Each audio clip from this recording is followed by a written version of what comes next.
তাড়াতাড়ি ডিমটা রেডি করে নি, এই তো ভেঙে নিলাম। আরে মা আবার কি করতেছে? এখন তাড়াতাড়ি ডিমটাকে ছিলতে লাগবে। আরে রাজু তাড়াতাড়ি খেয়ে নাও। না না আমি তো খাবো না। আরে কি ব্যাপার, এ আবার কোথায় পালাচ্ছে? আরে দাঁড়াও দাঁড়াও। আরে এই ছোট আবার কোথায় যাচ্ছে কিছু তো বুঝতে পারতেছি না। আরে ছোট দাঁড়াও দাঁড়াও, তাড়াতাড়ি আমি এখানে লুকিয়ে পড়ি। আরে কি ব্যাপার, এই ছোট আবার কোথায় চলে গেল? কোথাও তো দেখতে পাচ্তেছি না। কি যে করবো কিছুই তো বুঝতেছি না। এই ছোটকে নিয়ে আর আমি পারি না। এই তো আমি একটা আইডিয়া পেয়ে গেছি, যাই তাড়াতাড়ি কাজটা শুরু করে দিই। প্রথমে ডিমটাকে ভেঙে নিব, এরপরে এই যে ডিমের কুসুমাটা আছে সেটা নিয়ে নিব, এটা ভালো করে মিক্স করে নিব। এরপর পেঁয়াজ কেটে নি। আরে দেখি তো মা কি করতেছে। এখন পেঁয়াজগুলো এই যে এখানে দিয়ে দিব।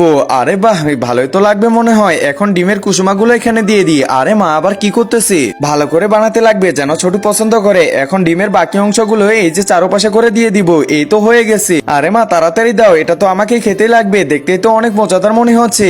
একজন মা কতটা আপন হয়ে থাকে যার মানেই তাকে জিজ্ঞাসা করে দেখো। তো দেখা যাক বন্ধুরা, এই মায়ের জন্য কে ভিডিওটিতে লাইক এন্ড সাবস্ক্রাইব করে।